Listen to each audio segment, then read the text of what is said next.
Chirala MLA MM Kondaiah ఆధ్వర్యంలో బాపట్ల జిల్లా Chirala municipality పీఠాన్ని టీడీపీ కైవసం చేసుకుంది. చీరాల మున్సిపాలిటీ పరిధిలో మొత్తం 33 వార్డులు ఉన్నాయి. గతంలో ఇక్కడ మున్సిపల్ చైర్మన్ జంజరం శ్రీనివాసరావుపై అవిశ్వాస తీర్మానం పెట్టారు. ఈ అవిశ్వాస తీర్మానంకు మద్దతుగా 27 మంది కౌన్సిలర్లు టీడీపీకి మద్దతు తెలిపారు.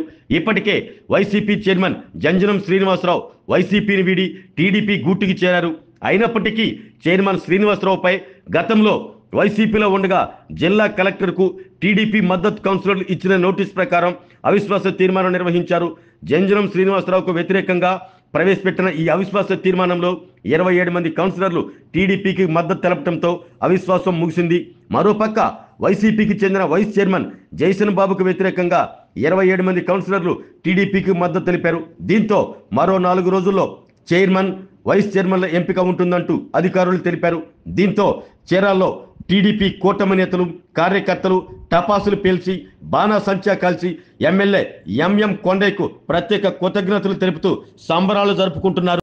ఈ అవిశ్వాస తీర్మానాన్ని అలాగే మరొక వైస్ చైర్మన్ గారు ఉన్నారు, వారు ఇప్పుడే రిజైన్ లెటర్ కూడా ఇచ్చారు. ఈ పద్ధతిలో జరగడం జరిగింది. ఎక్కువ మంది మెజారిటీ పీపుల్ యొక్క ఆలోచన ఏమిటి అంటే, తెలుగుదేశం పార్టీ వచ్చింది, నారా చంద్రబాబు నాయుడు గారు అలాగే లోకేష్ గారు పవన్ కళ్యాణ్ గారు వీళ్ళందరూ ఈ ఉమ్మడి ప్రభుత్వంలో ఉన్నటువంటి ఒక పక్క నుంచి బీజేపీ అందరూ కలిసి అభివృద్ధి వైపు ప్రయాణం చేస్తుంది. కాబట్టి మెజారిటీ ఆఫ్ కౌన్సిలర్స్ అందరూ కూడా అభివృద్ధిని కోరుకొని ఈ యొక్క అవిశ్వాస తీర్మానానికి ఓటేయడం జరిగింది. ఆ ప్రకారంగానే వాళ్ళ యొక్క కోరిక మేరకు నెరవేరిన మాట వాస్తవం. కాబట్టి ఇదంతా కూడా రాష్ట్ర ప్రజలందరూ కూడా చూస్తున్నారు. చాలా చక్కగా పద్ధతి ప్రకారంగా చీరాల్లో మీకు తెలుసు, ఎప్పుడు చూసినా సరే అటొక 50 మంది ఇటొక 100 మంది నిలబడి గందరగోళంగా చేసుకుంటూ ఈ యొక్క అవిశ్వాస తీర్మానాల సందర్భంలో కానీ ఎలక్షన్ తీర్మానంలో కానీ జరిగేది. ఈరోజు మీకు అటువంటి పరిస్థితి ఎక్కడన్నా కనపడిందా? అటువంటి పరిస్థితి లేకుండా చక్కగా పోలీస్ డిపార్ట్మెంట్ వారు అధికారులు అందరితో పాటు కలిసి ఈ యొక్క 2 అవిశ్వాస తీర్మానాలని కౌన్సిల్లో మరి స్పెషల్ ఆఫీసరు ఆమోదించడం జరిగింది. ఇక నుంచి మేమందరం కలిసి ప్రయాణం చేస్తాం, మున్సిపాలిటీని అభివృద్ధి వైపు ప్రయాణం చేస్తాం, ఎలా అభివృద్ధి చేయాలన్న దానికి వెళ్తాం. ఖచ్చితంగా చాలా సంతోషం. ఈరోజు రాష్ట్ర ప్రజలందరూ చూస్తున్నారు, మరి నారా చంద్రబాబు నాయుడు గారికి, లోకేష్ బాబు గారికి, పవన్ కళ్యాణ్ గారికి అలాగే బీజేపీ వారికి అందరికి కూడా తెలియజేసిన తర్వాత ఈ అవిశ్వాస తీర్మానాన్ని పెట్టడం జరిగింది. ఈ అవిశ్వాస తీర్మానం అక్కడ కౌన్సిల్ హాల్లో నెగ్గించడం జరిగిందని చెప్పేసి ఈ సందర్భంగా మీ అందరికీ. ఆరోగ్యమే మహాభాగ్యం అంటారు, కానీ ఆరోగ్యాన్ని నమ్మకంగా కాపాడే స్థానం ఎక్కడ?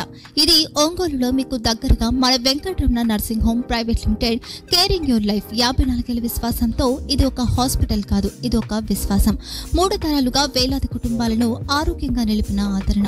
మా నిపుణుల వైద్య బృందం మా దగ్గర అనుభవం కలిగిన బృందంలో అందించే సేవలు neuro surgery, general medicine, diabetes, pulmonologist, general surgery, ophthalmology, urology, orthopedic, ENT, pediatrics, dental surgery, anesthesiology, gynecology, cardiology, emergency మరియు క్రిటికల్ కేర్. ఒంగోలులో ఆరోగ్యానికి ఒక కొత్త శకం ప్రారంభమవుతుంది. వెంకటరమణ ఐ హాస్పిటల్ ప్రారంభించబడింది. కంటి ఆరోగ్యానికి ప్రత్యేక పరిష్కారంగా ప్రభుత్వ ఉద్యోగులు, రిటైర్డ్ ఉద్యోగులు మరియు వారి కుటుంబ సభ్యుల కోసం ఈహెచ్ఎస్ ద్వారా వైద్యం. క్యాష్లెస్ సేవలు మెడియాసిస్, స్టార్, జీహెచ్పీఎల్, ఆదిత్య బిర్లా, బజాజ్ అలియన్స్ మరియు ఇతర ప్రముఖ హెల్త్ స్కీమ్లు అందుబాటులో ఉన్నాయి. ఆరోగ్యశ్రీ, డాక్టర్ ఎన్టీఆర్ వైద్య సేవా నిధి అందుబాటులో ఉన్నాయి. చిరునామా ఆర్టీసీ బస్టాండ్ ఎదురుగా, Kurnool road, Ongole. Phone number 08592282623, cell number 9100679099. Eye hospital number 9866484770. Website www.venkatramananursinghome.com. Facebook www.facebook.com/pkrnh. Venkataramana nursing home, 3 తరాల విశ్వాసం, నూతనతతో కూడిన సేవ.